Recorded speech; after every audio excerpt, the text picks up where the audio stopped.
할렐루야. 오늘은 고난주간 화요일입니다. 화요일은 변론의 날이라고 합니다.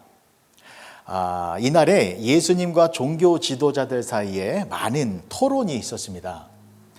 바리새인들, 사두개인들, 율법사들이 예수님께 찾아와서 많은 질문을 하였는데, 사두개인들은 부활에 대하여 질문을 하였고, 율법사들은 율법 중에 어떤 계명이 가장 큰 계명이냐라고 질문을 하였고, 또 바리새인들과 헤롯 당원들은 가이사에게 세금을 바치는 것이 옳은 것인지 아니면 옳지 않은 것인지에 대한 질문을 하였습니다. 자, 그 중에서 가이사에게 세금을 바치는 것, 이 질문에 대한 내용을 살펴보려고 합니다. 왜냐하면 이 질문은 굉장히 고약한 질문이기 때문입니다. 가이사에게 세금을 바치는 것이 옳은 일입니까? 옳지 않은 일입니까? 자, 이 질문은 예수님을 굉장히 곤란하게 만드는 질문이었고, 또 예수님을 함정에 빠뜨린 질문이었습니다. 왜냐하면 예수님께서 가이사에게 세금을 내야 한다라고 말을 하면 바리새인들이 봐라, 이 예수도 로마의 앞잡이이다, 로마 정부에 세금을 내야 한다라고 말을 하고 있지 않느냐, 이 예수도 우리 민족의 배반자이고 배신자이다 라고 말을 하려고 했었습니다. 그리고 예수님께서 세금을 내지 말아야 한다 라고 말을 하면 헤롯 당원들이 로마 당국에 고발하려고 준비하고 있었습니다. 이 예수라는 자가 로마 정책에 반동을 일으키고 있습니다. 로마에 세금을 내면 안 된다라고 말을 하고 있습니다 라고 고발하려고 벼르고 있었던 것이죠.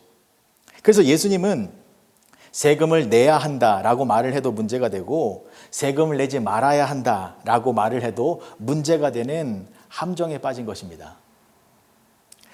자, 그런데 이 상황 속에서 예수님께서는 어떻게 대답하셨습니까? 마태복음 22장 18절에서 22절까지의 말씀입니다. 예수께서 그들의 악함을 아시고 이르시되, 외식하는 자들아 어찌하여 나를 시험하느냐? 세금 낼 돈을 내게 보이라 하시니 데나리온 하나를 가져왔거늘, 예수께서 말씀하시되 이 형상과 이 글이 누구의 것이냐? 이르되 가이사의 것이니이다. 이에 이르시되 그런즉 가이사의 것은 가이사에게, 하나님의 것은 하나님께 바치라 하시니, 그들이 이 말씀을 듣고 놀랍게 여겨 예수를 떠나가니라. 예수님께서 뭐라고 말씀하셨습니까? 가이사의 것은 가이사에게, 하나님의 것은 하나님께 바치라, 이 말씀을 하셨습니다. 근데 이 말씀은 굉장히 놀라운 답변이었습니다. 그래서 사람들이 그 말씀을 듣고 깜짝 놀라서 더 이상 예수님께 해코지를 할 수가 없었습니다. 그러면 왜 사람들이 예수님의 말씀을 듣고 놀랍게 여긴 것이었을까요? 그것은 예수님께서 그 누구도 생각하지 못했던 제3의 방법을 알려주셨기 때문입니다. 제3의 방법은 굉장히 지혜로운 방법입니다. 그리고 이것은 저와 여러분들에게 귀한 것을 알려주고 있는 것입니다. 여러분, 우리들이 살고 있는 이 세상은 편가르기를 좋아하는 세상입니다. 이쪽 아니면 저쪽, 우리 편 아니면 상대편, 공화당 아니면 민주당, 엄마가 좋아, 아빠가 좋아. 종교 지도자들도 마찬가지로 가이사에게 세금을 내야 합니까? 말아야 합니까?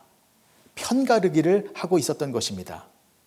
그런데 예수님께서는 가이사의 것은 가이사에게, 하나님의 것은 하나님께 바치라 라고 말씀하시며, 일방적인 두 개의 길이 아니라 제3의 길이 있다라는 것을 알려주신 것입니다. 그러니까 이것은요, 이쪽도 저쪽도 부정하지 않으면서 양쪽을 조화롭게 화해시키며 나아갈 수 있는 그 방법이 있다는 것을 알려주신 것입니다. 굉장히 중요한 말씀이지요. 왜냐하면 양쪽의 것을 하나로 화해시킬 수 있는 가장 지혜로운 방법이 있음을 알려주신 것이기 때문입니다. 그리고 이것이 왜 중요한 말씀이냐면 이 방법이 바로 하나님의 방법이기 때문입니다. 여러분, 하나님께는 커다란 딜레마가 있었습니다. 이러지도 못하고 저러지도 못하는 상황이었습니다. 무엇입니까? 공의로우신 하나님께서는 죄와 죄인들을 용납하실 수가 없습니다. 죄인들을 반드시 처벌하셔야 합니다. 죄의 삭은 사망이기 때문에 죄인들에게는 죽음의 형벌을 내리셔야 합니다. 그래서 죄인인 우리들을 지옥불에 던져 넣으셔야 합니다. 공의로우신 하나님은 그러셔야만 합니다. 그런데 하나님은 사랑의 하나님이십니다. 그래서 죄인인 우리들을 죽여야 하지만 죽일 수가 없는 것입니다. 우리들을 외면할 수가 없는 것입니다. 왜요? 하나님은 사랑의 하나님이시기 때문입니다. 그래서 하나님은 죽여야 하는 것과 사랑해야 하는 것, 이 두 가지의 선택 속에서 이러지도 못하고 저러지도 못하는 상황이었습니다. 그런데 하나님은 제3의 길을 취하셨습니다. 그것이 무엇입니까? 십자가입니다. 십자가에서 하나님의 공의로우심과 하나님의 사랑이 조화롭게 만난 것입니다. 어떻게 해요? 예수 그리스도를 십자가에서 우리 대신 죽임으로 말미암아 우리를 살리셨고, 또한 예수님의 그 십자가로 말미암아 우리의 죄를 깨끗하게 씻어주어 우리를 거룩하고 의로운 사람으로 만들어 하나님의 사랑을 듬뿍 받는 하나님의 자녀로 세워주신 것입니다. 여러분, 십자가는 하나님의 지혜입니다. 십자가에는 하나님의 사랑이 가득하고 하나님의 능력이 가득하고 하나님의 명철이 가득한 것입니다.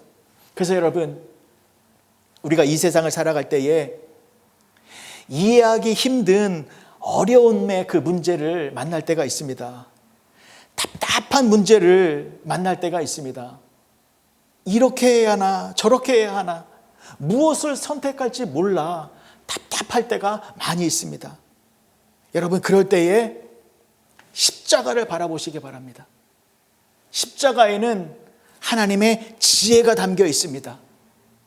십자가의 예수님을 생각하며 전심으로 기도해 보시기 바랍니다. 그러면 내가 생각하지 못했던 하나님의 지혜로 말미암아 또 다른 해결 방법이 떠오를 것입니다. 그것이 십자가의 능력입니다. 고난주간을 보내시면서 예수님의 십자가를 더욱 힘써서 사랑하시기 바랍니다. 십자가를 통하여 성령의 열매를 맺으시고 십자가를 통하여 하나님의 사랑과 지혜를 풍성하게 경험하시고 누리시는 복된 성도님들이 되어주시게 주님의 이름으로 간절히 축복합니다. 기도하시겠습니다. 좋으신 아버지 하나님, 은혜를 감사합니다. 고난주간 화요일 예수님께서는 많은 종교 지도자들과 변론을 하셨습니다. 토론을 하셨습니다. 그 중에 가이사에게 세금을 바치는 것이 옳은 것인가 옳지 않은 것인가에 대한 질문에 대하여 예수님은 제3의 방법을 알려주셨습니다. 그것은 양쪽을 화해시키고 양쪽을 하나로 묶는 하나님의 지혜로운 방법이었습니다. 그 지혜는 십자가입니다. 십자가에서 하나님의 공의로우심과 하나님의 사랑이 하나로 이어졌습니다. 하나님, 그 십자가에는 지혜가 있고 하나님의 사랑이 있사오니 우리가 이 세상을 살아가면서 그 십자가를 더욱 사랑하고 그 십자가를 더욱 의지하여 하나님이 주시는 지혜로, 하나님이 주시는 능력으로 이 세상을 승리하며 살아가는 우리 모두가 되게 하여 주시옵소서. 예수님의 이름으로 기도합니다. 아멘.